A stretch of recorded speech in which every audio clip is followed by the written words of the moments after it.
Hello friends, welcome to the kitchen light. இன்றைக்கி நம்ம வீடியோவில் இப்போது க்ரீமியான ஒயிட் சாஸ் பாஸ்தா பண்ண போகிறோம். வாங்க அது வீடியோக்குள்ளே போகலாம். அதுக்கு முன்னாடி நம்ம சேனலுக்கு சப்ஸ்கிரைப் பண்ணிக்கோங்க. நான் இப்போது பாஸ்தா எடுத்திருக்கேன். நான் இந்த பென்னி பாஸ்தா எடுத்திருக்கேன். நீங்கள் என்ன பாஸ்தாவில் வேணால் செய்யலாம். இது 300 கிராம் அளவு இருக்குது. இப்போ பாஸ்தா வேக வைக்க தண்ணி வச்சுக்கலாம். தண்ணி நல்லா கொதி வரட்டும். தண்ணி பாருங்க இப்போ சூடாயிடுச்சு. 1/2 ஸ்பூன் அளவு நான் கல்லுப்பு போட்டுக்கிறேன். 1 ஸ்பூன் அளவு எண்ணெய் ஊற்றிக்கலாம். இப்போ பாஸ்தாவை நம்ம உள்ளே சேர்த்துடலாம்.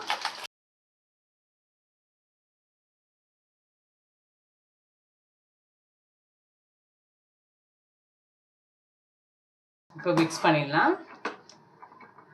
இப்போ இந்த பாஸ்தா 7 நிமிஷம் தான் வேகணும். அது வெந்தோடனே நம்ம ஆஃப் பண்ணிக்கலாம். வாங்குகிற பாஸ்தா ஒவ்வொரு டைமிங் இருக்கும், அதை வச்சு நீங்கள் வேக வச்சு எடுத்துங்க. இப்போ 7 நிமிஷம் ஆனோடனே நம்ம பார்க்கலாம். பாருங்க நல்லா கொதிச்சுட்டு இருக்குது. இப்போ 7 நிமிஷம் ஆயிடுச்சு. நம்ம வெந்திருக்கான்னு பார்க்கலாம். கொதிச்சு நல்லா இந்த அளவுக்கு வெந்தால் போதும். இப்போ நம்ம எடுத்துடலாம்.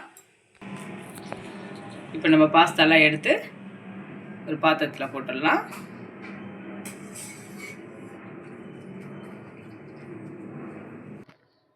இப்போ ஒரு கடாய் வச்சாச்சு. பட்டர் போட்டுக்கலாம்.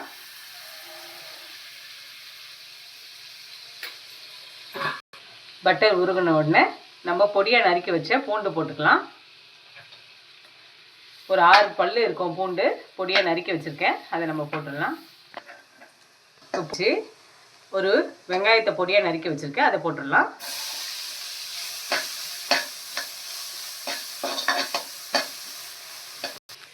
வெங்காயம் 2 நிமிஷம் வதங்கட்டும். வெங்காயம் 2 நிமிஷம் வதங்கியாச்சு. இப்போ நம்ம வெஜிடபிள்ஸ்லாம் சேர்த்துக்கலாம். நான் குடமிளகா ஒரு குடமிளகா பொடியாக நறுக்கி வச்சுருக்கேன், அதை போட்டுடலாம். கார்ன் எடுத்து வச்சுருக்கேன், அதை போட்டுடலாம். உங்களுக்கு என்ன வெஜிடபிள்ஸ் தேவையோ அதை நீங்கள் போட்டுக்கலாம். இப்போ எல்லாத்தையும் மிக்ஸ் பண்ணிடலாம். நல்லா ஒரு 2 நிமிஷம் வதங்கினா போதும் காய்கறிகள்லாம். அதுக்கு மேலே வேக வேண்டாம். இப்போ நம்ம ஒன்று ஒன்றா சேர்த்துக்கலாம். இப்போ பெப்பரு 1 ஸ்பூன் அளவு சேர்த்துக்கலாம். இப்போ சில்லி ஃப்ளேக்ஸ் 1 ஸ்பூன் அளவு சேர்த்துக்கலாம். கொஞ்சம் போட்டுடலாம். 1 ஸ்பூன் அளவு ஆரிகனோ போட்டுக்கலாம். அவ்வளோதான், இது அப்படியே இருக்கட்டும். இப்போது காய்கறிகள் தேவையான அளவு நம்ம சால்ட்டு போட்டுக்கலாம். நல்லா மிக்ஸ் பண்ணிவிட்டு இப்போ இது அப்படியே இருக்கட்டும். நம்ம எடுத்து வச்சிடலாம். அதே கடாய் வச்சு நம்ம சாஸ் ரெடி பண்ணிக்கலாம். ஃபஸ்ட்டு பட்டர் போட்டுக்கலாம். இப்போ நான் மைதா மாவு ஒரு 2 ஸ்பூன் அளவு எடுத்து வச்சுருக்கேன், அதை போட்டுடலாம். இந்த பட்டர்லேயே நல்லா நம்ம வறுத்துக்கலாம். பட்டர்லேயே நல்லா வறுத்தாச்சு.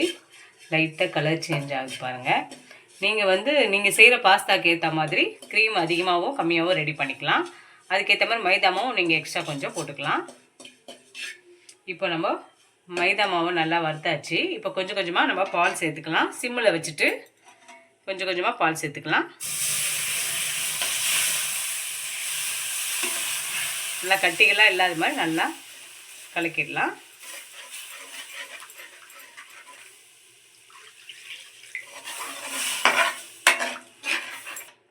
பால் ஊற்றின உடனே கட்டி ஆகிற மாதிரி தான் இருக்கும்.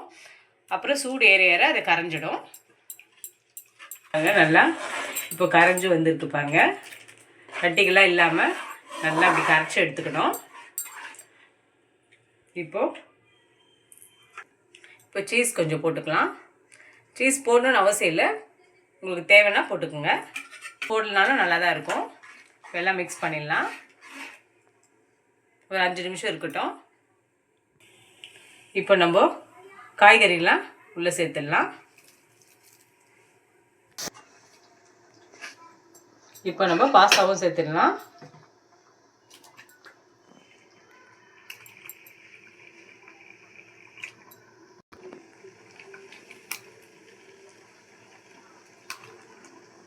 இப்போ எல்லாத்தையும் நல்லா சேர்த்துடலாம். நல்லா கலந்து விடலாம்.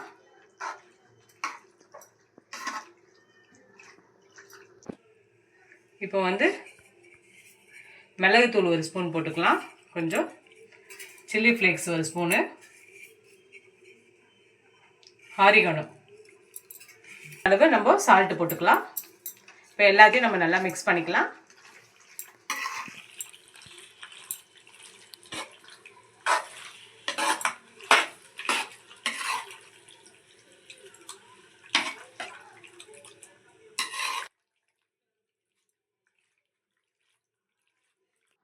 இப்போ ஃப்ரெஷ் க்ரீம் வந்து ஒரு ஸ்பூன் அளவு போட்டுக்கலாம்.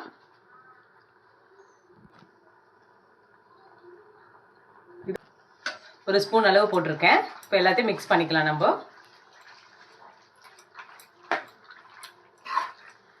மிக்ஸ் பண்ணிட்டு ஒரு 5 நிமிஷம் இருக்கட்டும்.